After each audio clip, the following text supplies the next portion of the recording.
And I'm delighted to say we're joined by Ciara McCormack, who has just signed for Treaty United, former Republic of Ireland international Ciara McCormack, ahead of the start of the 2023 Women's Premier Division season. Ciara, good morning to you. How are you getting on? Good, how are you? Yeah, good. What was the crack with this? Was it always your intention to come and play in this season's league? And were you looking for a club, or did they make contact with you? How did that work? Yeah, it definitely wasn't a planned thing. I Mary Curtin, who I played for Ireland with, who's a really good friend of mine, is involved with Treaty. And basically in Canada, there's no pro league or any sort of pathway really after players are done university. So Tree didn't have a great season last year. Talked to Mary, and just again planned to go over to Ireland, and we'd sort of just talked about helping out with Treaty, and then I don't know, it just kind of snowballed, and I just sort of said, like, I've been playing and pretty fit since I stopped like professionally playing, and so I just sort of said I'd jump in if they needed anybody, and then it just one thing led to another, and signed and ready to go for the start of the season. You make it sound like you're Michael Corleone in The Godfather. Just when you thought you were out, they sucked you back in. It feels like it a little bit, yeah. So, but obviously you wanted to. So somebody somewhere, Yeah, there's a little voice in your head going, "Yeah, I'm not done. I can play." yeah. I mean, I think that all through COVID, actually, I was back home in Vancouver playing pickup all the time with a bunch of Irish guys, actually, and I think I still get a kick out of playing, and I kind of like the idea of just kind of even challenging myself to just give it one more crack. And obviously, like, I think I really like the idea of obviously helping younger players and helping them get off on a good foot. And so, yeah, just kind of worked out. In Albin, the new coach is awesome. So, yeah, I'm pretty excited. You quite clearly, Ciara, have the travel bug as well. Just looking at some of the countries you've played at the highest level in: USA, Canada, Denmark, Norway, Australia, Ireland. Like, it's the United Nations, essentially.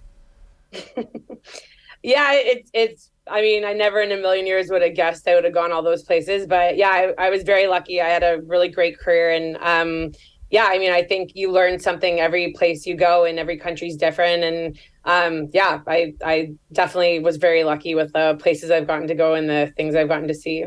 So I suppose at your stage of your career, as you say, Treaty United struggled last year. So is there an element of taking on a new kind of challenge, a club that had a bad year, and it gives you an experience as one of the top players to do something about it and to kind of take the club back to where they want to be?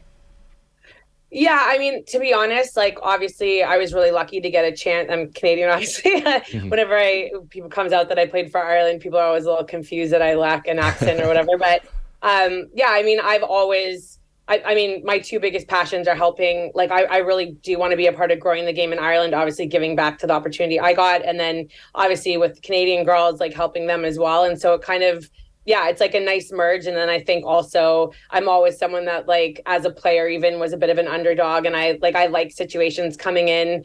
And even in the situation that Treaty's in, and I like a challenge, and I like to be a part of, like, growing and building things. So I think all things considered, it kind of, it checks a lot of boxes.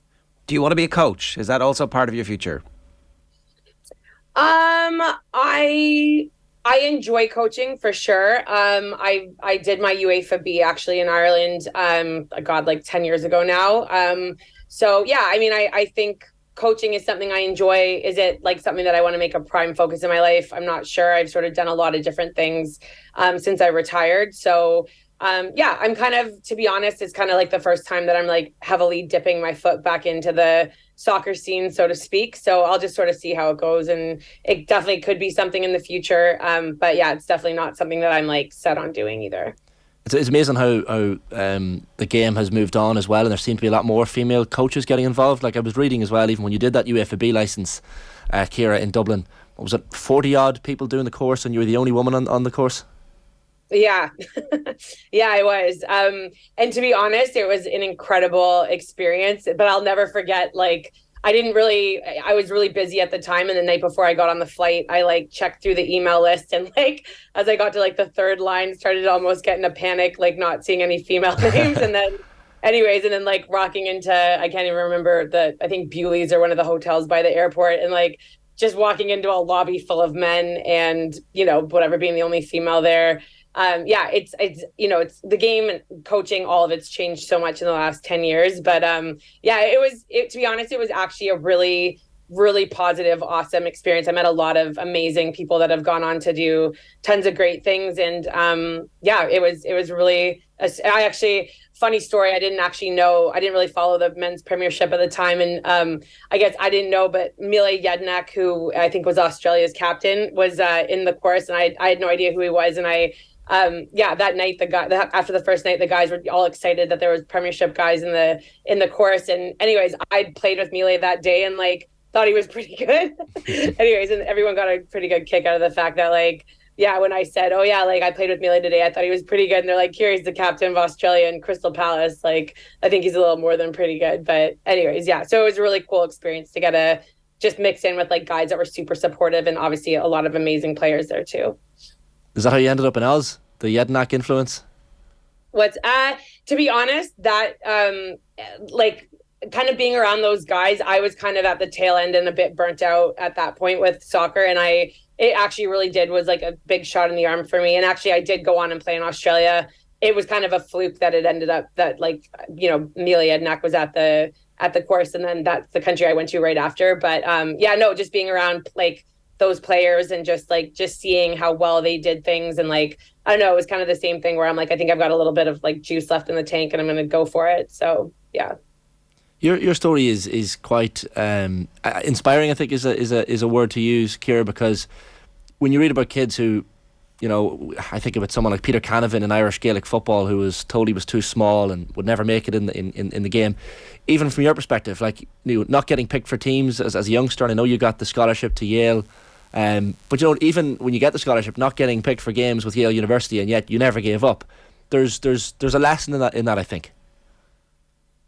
Yeah, I mean, I think, yeah, I definitely was a player that, like, I don't know, it just was kind of like almost like you want to call it like the muscle of resilience, I guess. I sort of, from like right at the beginning, to be honest, when I was like 13, I was the last pick for like the team I got on. And so, yeah, I mean, I think with, some things we're naturally good at and naturally, just kind of are able to, very easily kind of do, and other things come a little bit harder. And I think for me, yeah, soccer was always something that I had to kind of just keep fight and get better, and then, like not make a team or sit on a bench, and then just like keep working. And yeah, I mean, I think it's like been like a great life lesson as well, and just learned a lot about sort of controlling your own destiny and like deciding yourself how far you want to go. And yeah, just like a lot of really good life lessons. I think for me, not having really a very linear career in terms of how it's all gone, but yeah, so I mean, like this kind of is like almost like a perfect cherry on top to all of like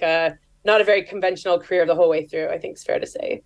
That muscle of resilience that you talk about, I know you've spoken quite openly as well in interviews in the past about your mother's battle with multiple sclerosis.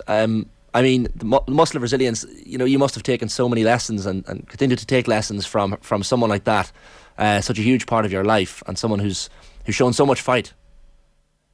Yeah, I mean, I think that's the biggest thing. Like when you have somebody in your house that, can't, get around, or everything's a struggle, and she does it with like a super positive attitude. So I think, if you're not getting selected for a team, or, I think from a very young age, I had a lot of perspective in terms of just what actual disappointment and hard things were, So I think it kind of made me maybe have things in perspective, and just kind of, yeah, just see somebody that was like obviously very close to me, that still is close to me, that yeah, that's always had a struggle herself. So it sort of, yeah, it was kind of like I said, it put things in perspective. Like you can't get that upset over like not getting picked, or, like I said, when I come home and watch my mom, like struggling to, I don't know, just even for her trying to keep her body like going and stuff. So yeah, 100% that was a huge influence for me in terms of having a great example, really, like to put all of it in perspective. We've obviously just qualified for the World Cup for the first time in our history. Is it a coincidence that you're suddenly reminding the Ireland selectors of your availability by jetting back to Ireland and going, hey, look at me?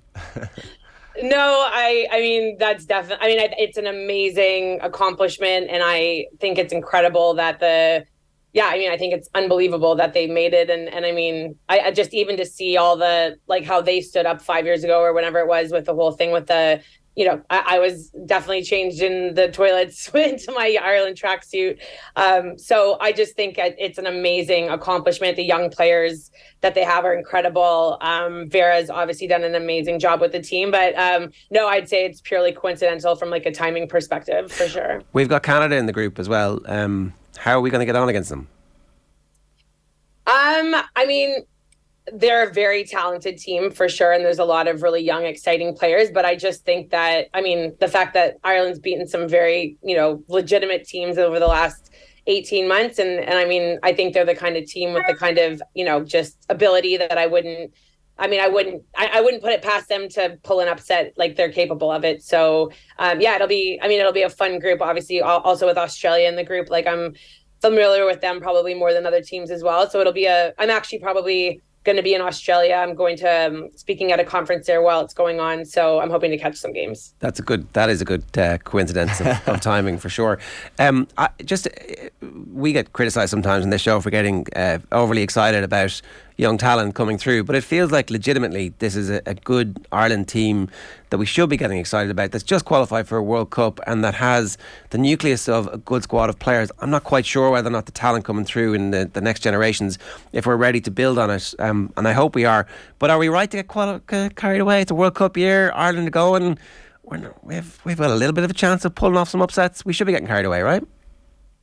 I think I'm a big believer of like believe anything's possible, and I think there's incredible veterans on the team like Niamh Fahey and Louise Quinn, and Diane Caldwell and Anya, and lots of them that were young players when I was there that are amazing, and then obviously like Denise O'Sullivan, and like there's some seriously like world-class talent on the team. So yeah, I think that they've got as good of a shot as anybody, and I think you never know in those sorts of environments. And I think it's exciting. And actually, something that really cool that happened last week was I'm over in Thailand, and I just started talking to an Irish guy who's not like any way affiliated with soccer, and he brought up that they've qualified for the World Cup and referred to Vera Pauw as Vera, which I thought was like very cool that like women's soccer in Ireland is so mainstream now that like just a random Irish guy is like referring to the national team manager by her first name. So yeah, I think there's like great excitement and buzz from what I can see. And I think they're capable of pulling off upsets for sure. So yeah, I say for sure get excited about it. There's plenty of room in that bandwagon. Ciara, great stuff. Enjoy your time in Treaty. Thanks a million. Thanks so much.